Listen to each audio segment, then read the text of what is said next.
Hello दोस्तों, नमस्कार। आज हम लोग इतिहास का ABCD शुरू करने जा रहे हैं।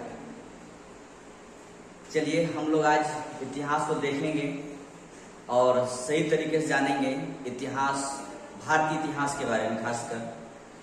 और आज हम खासकर आप लोगों को ये बताने में मैं नहीं आया हूँ कि इतिहास में क्या क्या एग्जाम पूछा जाएगा। मैं इतिहास को कोशिश करूंगा इतिहास के बारे में बताने के लिए इतना सा कि भारतीय इतिहास के कितने पार्ट हैं, कितने तरीके से हम जान सकते हैं।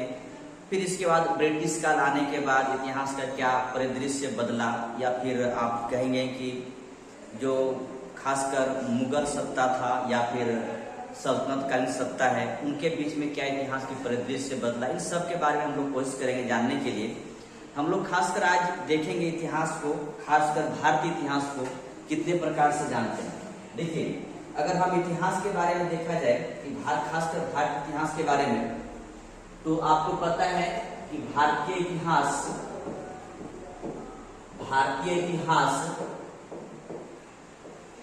हम 3 पार्ट में से बांटते हैं। ठीक है, भारतीय इतिहास 3 पार्ट में बांटते हैं। मुख्य तौर पर क्या है? प्राचीन भारत, इसके बाद मध्यकालीन भारत, इसके बाद है आधुनिक भारत।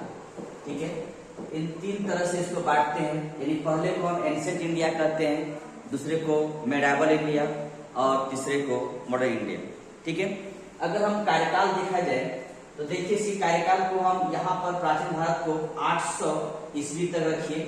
800 ईस्वी से बैक आप जहां तक जा सकते हैं, कोई दिक्कत नहीं है, आप जाइए।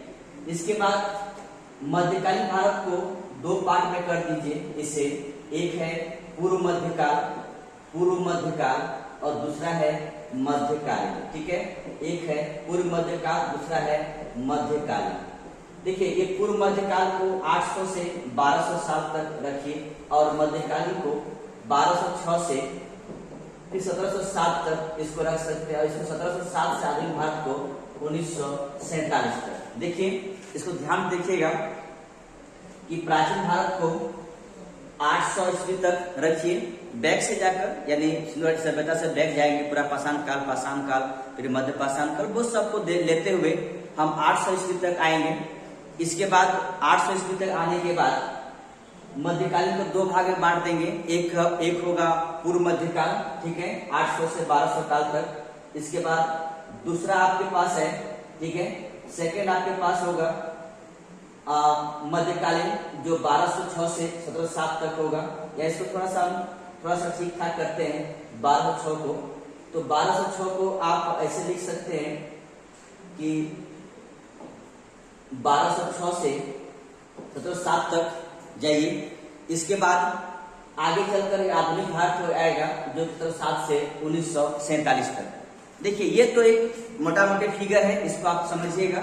इसके बाद हम फिर से लिखते हैं अलग तरीके से। ठीक है, अब देखिए, भारतीय इतिहास को खासकर जब ब्रिटिश काल आते हैं, ब्रिटिश काल के समय में बहुत सारे इतिहासकारों ने भारतीय इतिहासकार को अपने तरीके से संजोने की बात किया। ठीक है, अपने तरीके से बताने की बात किया कि भारतीय इतिहास इस तरह बताया जाए। खासकर ब्रिटिश काल ने इसे बड़ा अजीब तरह से बताया गया है। देखिए, भारतीय इतिहास में ब्रिटिश काल ने प्राचीन भारत को कहा हिंदू काल।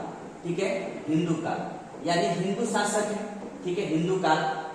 मध्यकालीन भारत को कहा मुस्लिम काल। ध्यान रखेंगे, मध्यकालीन भारत को मुस्लिम काल कहा, और आधुनिक भारत को क्या कहा? बस इसको आधुनिक भारत रहने दिया। ठीक है, आधुनिक भारत रहने दिया। अगर इस तरह बांटते हैं कि प्राचीन भारत को हिंदू काल, मध्यकालीन भारत को मुस्लिम काल और आधुनिक भारत को, तो आधुनिक भारत को भी कहना चाहिए ब्रिटिश काल। तो ब्रिटिश काल क्यों नहीं कहा? ब्रिटिश इतिहासकारों का एक ही एजेंडा काम करता था कि मुझे हिंदू मुस्लिम को बांटना है, हिंदू मुस्लिम को अलग करना है। इन हिंदू मुस्लिम के साथ में यहाँ पर खाई बांटने की काम करना चाह रहा था कि दोनों को अलग करो। उनका एक ही नीति काम करता था फूट डालो और राज करो। ठीक है, तो इसने बड़ा एक अच्छी तरीके से इसने खासकर भारतीय इतिहास को कोशिश किया कि अलग तरीके से बांटने का। प्राचीन भारत को कर दिया हिंदू काल, मेडावल को कर दिया मुस्लिम काल। तो अगर ये प्राचीन भारत हिंदू काल है, मान लेते हिंदू काल है, अगर मध्यकालीन भारत और मुस्लिम काल है, तो आप कहिए आधुनिक भारत को ब्रिटिश काल। ब्रिटिश काल ऐसे क्यों नहीं कहा गया? क्योंकि उनको ये दिखाना था कि हम ब्रिटिश काल नहीं बल्कि हम मॉडर्न युग में जी रहे थे। यानी उसने कोशिश किया इस बात को लेकर कि मैं मॉडर्न युग में जी रहा हूँ, मॉडर्न युग की बात कर रहा है। ठीक है, इन मॉडर्न एरा की बात कर रहा है, ऐसी बात नहीं है। उसने कोशिश किया हिंदू मुस्लिम को अलग करने का। ठीक है, एक बात और मैं बताना चाहूंगा यहाँ पर, ये जो पूर्व मध्य काल है, इसको मैं फिर से कोशिश कर रहा हूँ, बहुत ज्यादा ये हो गया, तो चलिए फिर से मैं लिखता हूँ कि मध्यकाल को मैंने दो भाग में बांटा था। ठीक है, मध्यकालीन भारत को दो भाग में बांटा था। ठीक है, एक क्या था?